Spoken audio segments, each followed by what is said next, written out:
yourself a cold one. Let's strike 'em, huh? And listen to Ross Tucker break down the top college prospects on another tasty edition of The College Draft. Yeah, it's Daddy Soda time here on the College Draft Podcast presented by DraftKings Sportsbook, which is exactly where you should go to place your college football wagers after my guy Emory Hunt tells you who you should take here on the College Draft Podcast. I'm Ross Tucker, former NFL offensive lineman, 5 teams, 7 years. Those of you that check us out on YouTube, youtube.com/Ross Tucker NFL can see the helmets and game balls and stuff behind me. It's proof. Or maybe I just bought them from somebody. You never know, really, I guess. You can buy anything these days. But no, it's proof. I did play.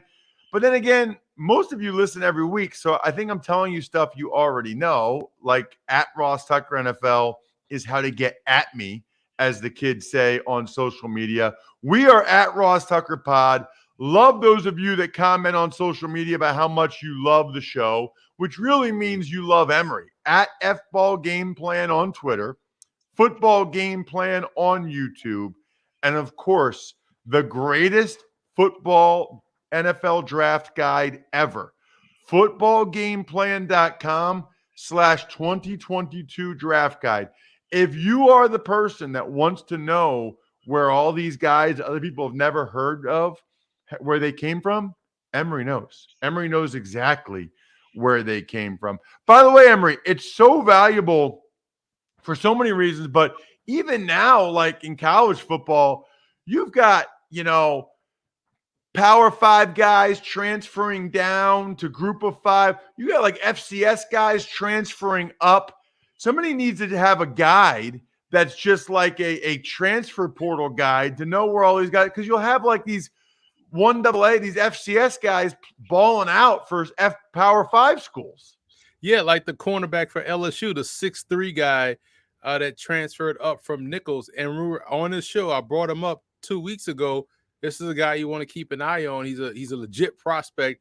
And, had he stayed at Nichols, he would have been, the small school gym that everybody talked about, right? But he goes to LSU, and he's buried in a very stacked depth chart. But now, because of injuries, he's getting the opportunity to play. And people are like, well, who the hell is this? Who's that guy?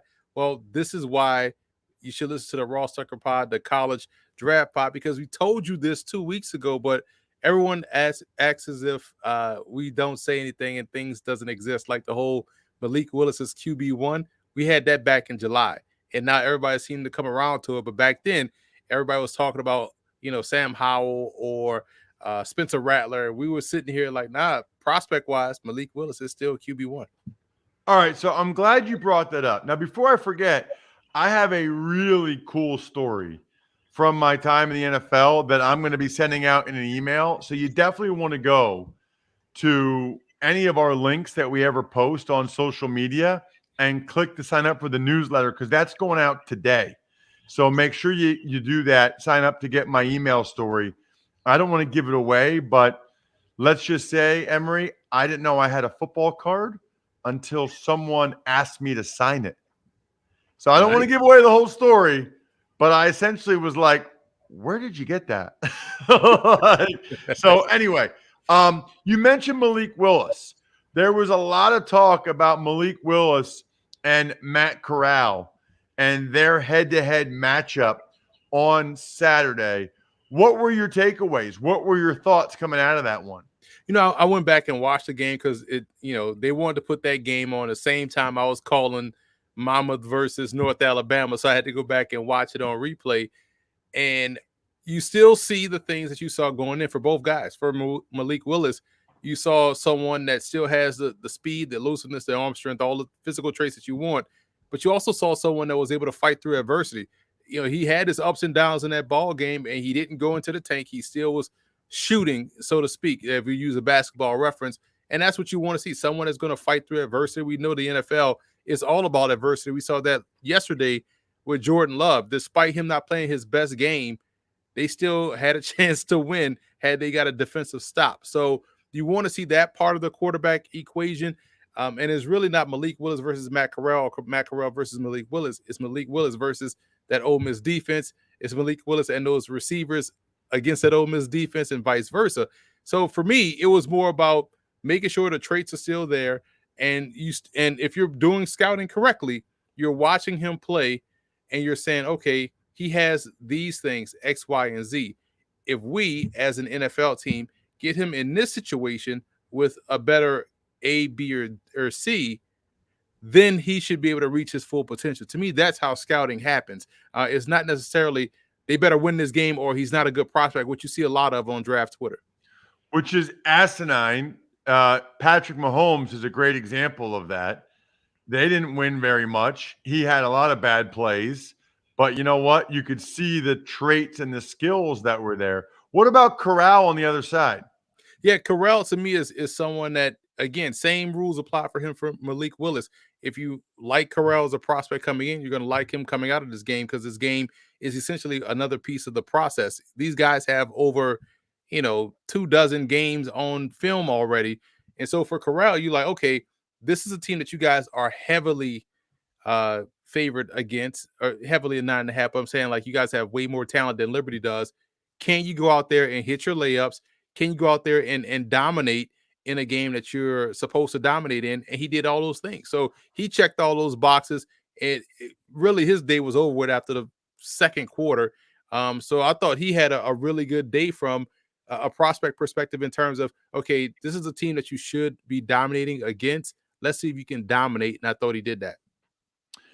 It's interesting. I watched a lot of the Wake Forest North Carolina game, and I really like both those quarterbacks. Mm-hmm. Sam Howell is just a tough, gutsy dude, man. I don't think he's got the same weapons he had last year, but he's a good runner, and he's not afraid to do it. Now, Mac Brown has no regard for Sam Howell's health or status for the NFL. No, he doesn't care at all. Not even, I think he ran him like 20 times. Right. Like an NFL prospect. And I thought it was interesting. Blackledge thinks he's playing better than last year, but they just don't have the same receivers around him like they had last year with Daz Newsome and De'Ami Brown and the running backs. So I thought that was interesting. And then Sam Hartman, 5 touchdown passes, 2 rushing touchdowns. The problem with Hartman is, I guess I don't know, Emory, how much of it is him and how much of it is Wake Forest's really cool, unique offense. They got a couple of stud wide receivers in Roberson and Perry. But Hartman looks to me like he's got some Mac Jones. He's very bright, very accurate. So I just wanted to say that a little bit too, because I really enjoyed that game. Let's get to some of the games this week. Like Wyoming and Boise. Boise's favored by 14. You like the linebacker for Wyoming, Chad Muma. He is phenomenal, man. This is someone, and I always say this about certain linebackers because we see a difference in linebacker play nowadays. Ross, this used to be the standard for us back when we played. Linebackers that look to hit. Guys that are not peekaboo linebackers. They're not these wait-and-see linebackers that love to just eat up blocks. These guys are seek and destroy players. And those are the type of backers that I like, that I want on my team. And Muma is one of those guys, someone that plays fast, on the move, and like he's seeing it and running toward the direction at full guns ablazing. And that's what you want to me in this day and age as a linebacker. And he's athletic enough to really run with running backs and carry some bigger wide receivers down the seam. He's apt to make plays in zone coverage. So I see him as one of these guys, like a former Wyoming Cowboy that's now starring with the Bengals and Logan Wilson. Someone like that people may underrate because he's not going to check all the height, weight, speed boxes, but he has good height, weight, speed enough to where he's going to be productive. This is someone that people need to begin to talk more about at the position because he plays it, to me, the right way. And then for Boise, the guy that caught your eye is the wide receiver, Khalil Shakir. Yeah, and when you watch him play, it's not like he has a top-end attribute like, man, you got to see this guy. He has legit Olympian speed, or he's 6'15", or he just has Peter Warwick like agility, right? This is someone that is always open, understands zone coverage, finds that soft spot, has enough savvy to get behind defensive backs, stack them, and really haul in a reception. He's not a burner. He's going to be one of these guys like a Hunter Renfro or like a Robert Woods or even like another Boise State receiver, Cedric Wilson, that just finds open grass and finds reception. I'm a big fan of his game. All right, Boise laying 14. What are you doing? I'm going to lay those 14 with Boise. Wyoming's offense is helter-skelter. It's hit or miss. And when you're giving that many possessions back to the other team, a team like Boise that's finally starting to figure it out, I think they take full advantage. So I can trust them with this double-digit point spread here. Oklahoma is at Baylor. Oklahoma is favored by 6 points. I'm really looking forward to this game, just like I'm really looking forward to telling everybody, Emory, about the free Fix Finder service at AutoZone. You can troubleshoot more dashboard lights, including your check engine light, ABS light, and service interval light. The free Fix Finder will give you possible solutions for your lights, all backed by verified technicians. And if you need a little bit of help from a repair shop, AutoZone will even refer you to a nearby shop that you can trust after they send you an email with the whole Fix Finder report, so you have the information you need to take on the fix. It's the most complete free warning light report backed by technician verified fixes, and you can only find it at AutoZone. So next time your dashboard lights pay you a visit, just get in the zone, AutoZone. All right, Emory. Baylor, cornerback, Kalen Burns. Listen, I wish I had speed like he had, man, because when you're that fast, the level of confidence is through the roof. Like, you could let some receivers think that they're open because your recovery speed is top tier. He legit has track and field speed. So Baylor does a great thing with him. They play him on the field side because why not? Why wouldn't you play him on the side where he has to cover the most field? Because he can run with anybody. So when you have that level of speed and explosiveness, you're going to be able to hold your own at least in man-to-man coverage. And he also has good technique in terms of being able to wall off the receiver to the sideline, pin him to the sideline, play the ball while it's in the air. But it's his speed and his recovery speed that makes him a problem for anybody trying to throw his way. And this is someone that definitely has, the athleticism to step in day one at the NFL level and have an impact. And then for Oklahoma, they got some good D linemen like Perry and Winfrey. Yeah, he's someone that he has what you can't coach: the ball get off, the hustle, the relentlessness, all of those things that are innate. Those are the intangible things. And you want to see him become a little bit better with his hands. Now, he wants to make the play so bad that sometimes his hands are a little bit sloppy, but you can coach someone up on technique, or you can work with a defensive line trainer in the offseason in preparation for the NFL draft and all throughout your career to really hone in on that technique. But he has the things you can't coach, which is why he's been so productive and so disruptive up front for Oklahoma. All right, Oklahoma laying 6. They look pretty darn good with Caleb Williams, the true freshman quarterback, at the helm. What are you doing here, Emory? This is one of those games where it's a statement game for Dave Aranda and what he wants to do defensively. So I thought they got caught looking ahead last weekend, which is why they lost to TCU. So I'm going to take Baylor in the points here. I think this will be a tighter game, maybe a 3-point game. A touchdown seems a bit much. You have Dave Aranda versus a freshman quarterback. Let's call it what it is. So he's going to throw some different things at him, and they're going to keep this game so close and so tight to the vest. I think this will be not a touchdown game, but still a one score, but it's going to be a field goal.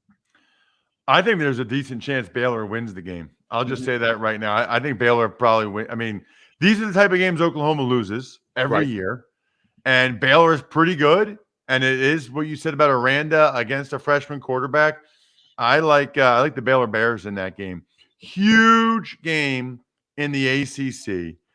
Wake Forest coming off that awful loss to North Carolina, 58-55. Wake Forest defense is just a problem. Now NC State comes out. By the way, it didn't count in the ACC. It was a non-conference game, which shouldn't even be legal. It makes my brain hurt. NC State at Wake. Wake's laying 2.5. You got a wide receiver cornerback matchup here, Emory. I like. The wide receiver is Emeka Emezi. Yeah, Messi has been there since Torrey Holt has been there. Like, I feel like he's been there forever, right? But he's a really good player, polished receiver.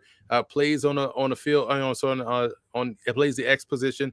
So he's mostly playing on the short side of the field, which speaks volumes of his ability to beat you one-on-one, win off the line of scrimmage. He's a above the rim guy, 50-50 guy. He's good in terms of blocking in for the run game. So he does a lot of things really well and has good pro game. I hate using school-to-school comparisons because people may think that's lazy, but it makes sense when you think about him and someone like Jacoby Myers, or even Myers was able to be moved around. He's probably more along the lines of someone like a Calvin Harmon when he was at NC State. But Emezi has been, the guy for quite some time. I'm surprised he stayed. I thought he would have came out 2 years ago. But some guys just love the college atmosphere and want to thrive there, and that's what he's been doing. And then for Wake, you like Jasir Taylor of the corner.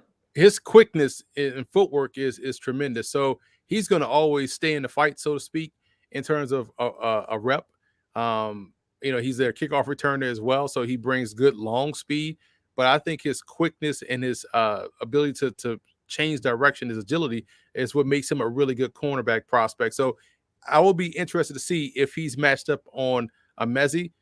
The size difference may be a thing, but because of his footwork, quickness, and agility and ability to mirror and match, you might be best suited to put him inside and let him take away one of your quicker slot receivers, as opposed to I don't want to say wasting him, but putting him on the outside against someone that's going to be big and physical like Emezi. Wake laying 2.5. What do you think, Emory? This is a tough game to call, man. And for me, they say you don't want to let one loss become two. You don't want to let North Carolina beat you twice, so to speak. But in this one, I just think that NC State quietly is playing really good football. And we saw some cracks in that Wake Forest defense last weekend. I think we'll see that carry over into this week. So I'll take NC State in the points here. I'm not exactly sure how Wake's defense is this bad. They have a bunch of good players on that side of the ball. It's kind of bizarre to me. I will lay the points with Wake. I'm going to show some faith in them. Maybe I'm blinded by seeing them in person, but I still feel pretty good about them. Speaking of picks, by the way, PicksWise is the #1 free app for football picks, odds, and analysis. Find expert picks for every game all season long, loaded with best bets, props, and parlays. You can find in-depth game predictions giving you the who, how, and why behind every prediction, all for free. Found your pick? Search our latest DraftKings promotions to sign up for an account and place your bet. Download the free PicksWise app now to make your next bet better. PicksWise backs responsible gambling. Gambling problem? Call 1-800-GAMBLER. All right, Emory. Last but not least, we've got TCU coming off that big win after they let go of Gary Patterson. It's unbelievable, by the way. It didn't used to be this way, Emory, that all these coaches get fired during the season. But it's like, Clay Helton and USC, that's one thing. But Gary Patterson during the season, Ed Orgeron, but he stays on. Tom Arth from Akron, he's in his third year at Akron. I do the game last Tuesday night. Their freshman running back, receiver, and quarterback all played awesome. They fumbled at the 1-yard line going into it, and then he gets fired 2 days later with 3 games left. Like, I would want to see, they got 2 wins this year. I would have liked to see what they did the last 3 games and then make a decision. Walt Bell just got fired by UMass. It's like, I think that they think they're going to fall behind in the search if they don't just do it now, I guess. And you wonder how much of the early signing day plays a role in that too. With that December signing day, they don't want to lose much ground in recruiting. But I'm with you. You get rid of coaches in the middle of the season. We never got to see the end of the movie in time with Tom Arth, who's a really good coach. And so what if they go on a run? Now, do you give the job to the interim guy because they played well under him, even though he's building on what time already laid down? Or do you just have to blow this whole thing up or get someone to come in and sell them on the joys of Akron? So it's a tough spot to get rid of these coaches. And you talk about legends, like you don't get rid of Gary Patterson in season. You let him go out on his own accord. But apparently Patterson wanted to be let go right away. But I just don't like the trend. Maybe I'm a traditionalist, but I just don't like the trend that we're going here in college football in terms of these coaching hires and firing. But I also feel like that early signing day, that December signing day, is a big reason why a lot of people want to get the jump start on the new search. So Oklahoma State's favored by 13 in this one, Emory. And you like an offensive lineman for TCU, Obina Eze. Yeah, he transferred from Memphis, and now he was starting left tackle at Memphis. He's starting left tackle here at TCU. Big guy and does a good job, chasing defenders and getting on the move. So they use him a lot on the move in the run game, which is always fun to see. When your left tackle is involved that heavily in the run game. Connecting on his blocks, I think he tends to be a little bit more of a lunger. So he's going to have to tighten that up a little bit, maybe try to be a little bit more assertive in that role, instead of reaching a lot and lunging, because he tends to miss some when he's trying to make that contact at the second level or on the move. But you just love the athleticism, and the want to is there, but the technique needs a little bit more work at the position. For Oklahoma State, Trey Sterling. Now, he's been out since September. He had surgery on his hand, so he's out for the season. But he is someone that may be back in time for All-Star game season. So you may end up seeing him in the Senior Bowl or the Shrine Game, depending on how long his wrist surgery recovery time is. But when he's out there on the field, he's someone that could play shallow. So you can see him as sort of a combo safety, someone that can play either safety spot, can also help you out covering in a slot. Good zone instincts, good ball instincts, good alley defender. So he checks all the boxes that you want to see from a safety in today's game and how the position is played, where you kind of have to be positionless. Sterling's a really good player. So I'm excited to see him in this draft cycle. And maybe we get to see him in an All-Star game if he's able to recover, because he had the surgery in September. And so maybe he'll be around in January. So we don't know. But that's someone that, kind of earmark and keep an eye on as the draft process rolls along. Overcoming the odds, rewriting the playbook, delivering under pressure. The MVPs of small business lead their teams to victory all year long. Visa is proud to provide playmakers everywhere with more tools to help grow their business and help them achieve even greater success. Because the more people we can empower, the more we all win. Visa, a network working for everyone. Who's working for you in this game with the spread, Emory? Oklahoma State laying 13. 13 seems like a lot when you're talking about Oklahoma State, because they love to play in shootout. So I'm going to take TCU in the points here. They're coming off the upset of Baylor. They're riding high. Oklahoma State's inconsistent, offensively speaking. Their defense is really doggone good. So this one could be a tighter game, but I don't see Oklahoma State being 13 points better than TCU, considering how inconsistent we've seen Oklahoma State's offense be throughout the season. I got one more comment, I guess, which is just that in that Michigan-Penn State game, that'll be at noon on Saturday. A couple things I would say. First of all, Jahan Dotson is unreal, Emory. I mean, he is, and he's like 5'10", $170. What is your expression? If you're good enough to, if you're big enough to something, you're big enough to whatever. You're big enough. If you're good enough, you're big enough. Got it. I love it. If you're good enough, you're big enough. I joked in the first quarter that Penn State should throw him the ball every single play and see how many points they score.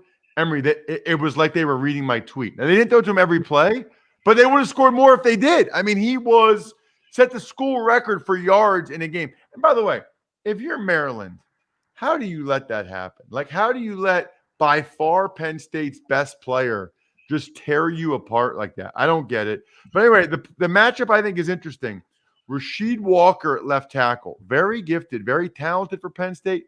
Still been inconsistent. I've been a little disappointed with him the last couple of years because as a redshirt freshman, he was really good. He's going up against Aiden Hutchinson.